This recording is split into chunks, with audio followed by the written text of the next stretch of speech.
We get to see the maple trees, maple sugar on the maple leaves. We get the biggest wheat fields growing tall.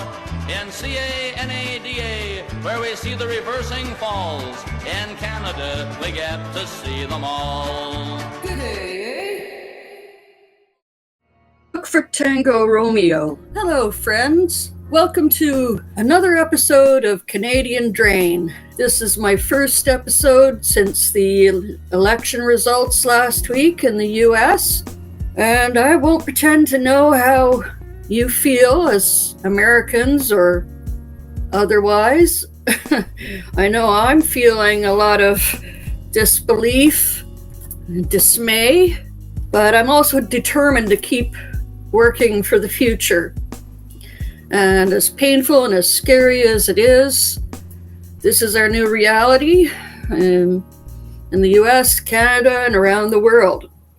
Today I want to talk about some of the top concerns.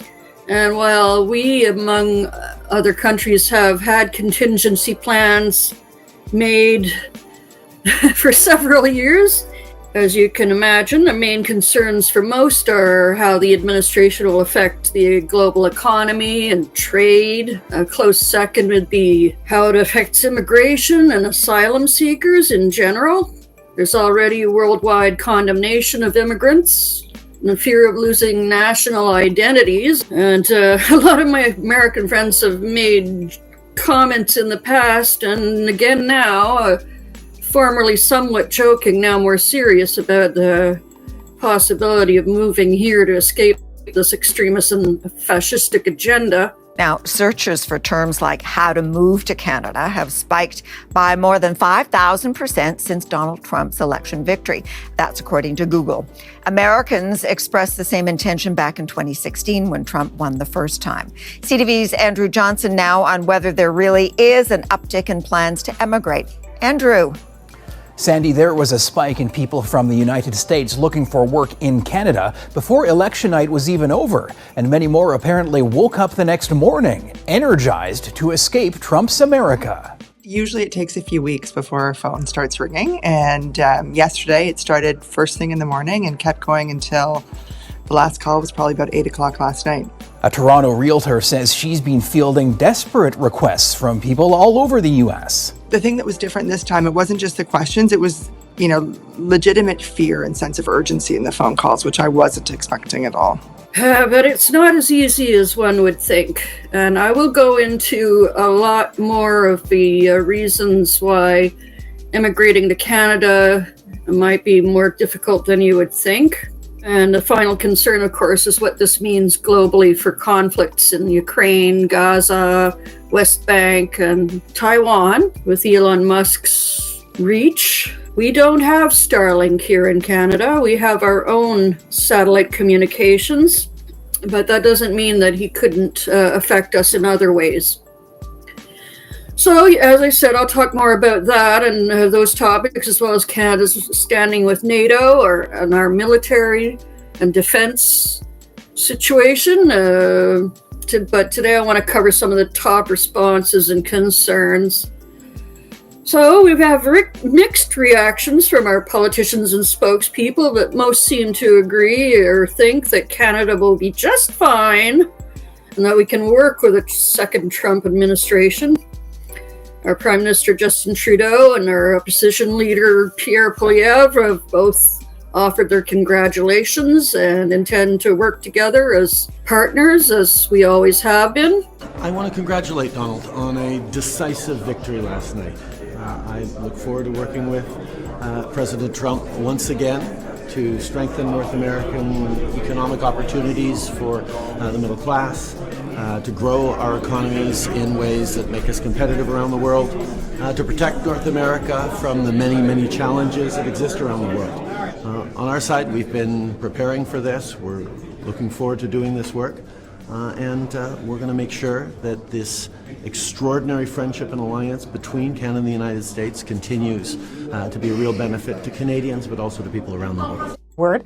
Pierre Poilievre did not come out and speak to cameras. We are expecting to see him in question period this afternoon. We'll watch carefully, parse his words there. But this is what he said on social media so far, congratulating Donald Trump on his victory. Jagmeet Singh is more empathetic to those of us who were taken quite aback by this result. I think a lot of folks woke up today and woke up really worried, really afraid, felt crushed.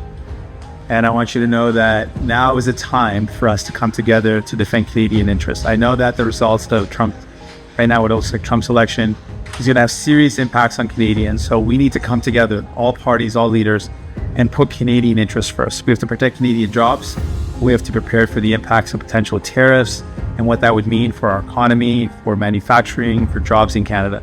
We need to be very united to say, whatever our differences are when it comes to Canadian interests and Canadian jobs, we're all going to work together to defend Canada, to defend Canadian jobs, to defend Canadian interests. That's our priority.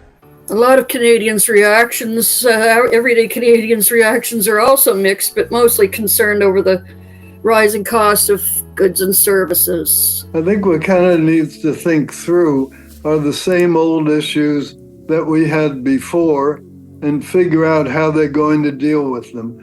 Dairy continues to be an issue. There probably will be issues with softwood lumber. There'll be a number of issues that are recurring from before. Tell me about your view on the 10% tariffs on all imported goods. Obviously, you dealt with tariffs, the steel and aluminum tariffs, when you were in cabinet. Do you think that this is a serious threat, and how do you think Canada should try and get exempt from it? I'm sure there will always be some sort of exceptions for some sort of a specific reason. For example, we import a lot of energy from Canada. I can't imagine that the president would want to tax that, because all it would do would be to raise our costs and not help anything with more American jobs. Deputy Prime Minister Chrystia Freeland has basically told us to take a Valium. They have restarted the U.S.-Canada Trade Commission as the Canada-United States-Mexico Agreement, CUSMA, which was signed during the first Trump term, expires in 2026. Some say that if we have a federal election next year, which is expected, for Trudeau to call a general election, that opposition leader of the Conservative Party, Pierre Poilievre, might be a better negotiator with the Trump regime than the Trudeau and the Liberals were. But that's to be determined, if anyone can negotiate with that. I want to take note, though, of a few lines here. I won't read the whole thing. But look at that. He says, my mission, save our jobs. And he talks about how the U.S. has taken away investment and jobs from Canada over the length of the Trudeau government. Really, I think here, talking about the same things Donald Trump was talking about with American voters, worried about their jobs. The messaging really kind of lines up tactically, right, in terms of the space you're trying to play in, and sort of the nationalist appeal about bringing home our paychecks, saving our jobs, standing up for Canada. Very much the same hymn book, really. And as if to underscore sort of the copacetic thinking, if you will, an up-and-coming MP in Pierre Poilievre's caucus by the name of Jamil Jivani was elected in a by-election during the life of this parliament, represents the Toronto area riding. He went to law school at Yale with J.D. Vance, Donald Trump's future vice president. Now, you can see him there. Cameras found him. He wouldn't take any questions about this. But a very interesting morning for him today, to wake up knowing that his old law school buddy is about to be the vice president. What does that mean? And back to immigrating to Canada, one of the most Googled searches after the election was how to move to Canada. The repeated promises of mass deportation from Donald Trump while on the campaign trail has Canada preparing for an influx of asylum seekers after his election. The Canada-U.S. Safe Third Country Agreement says those seeking refuge must do so in the first country of arrival. But those on American soil now may feel it's time to flee again. Given the threats made by the incoming president, Donald Trump, there might be reason to think that the United States is no longer a place that is safe for refugee claimants to seek or obtain refugee protection. Soon after Trump became president in 2017, there was a surge of people arriving, particularly at the Roxham Road entry point into Quebec. That border crossing has since been closed. Now, questions about how Canada handles a potential increase at other points of entry after recent federal government announcements about reducing immigration numbers. Canadians expect us to control our border.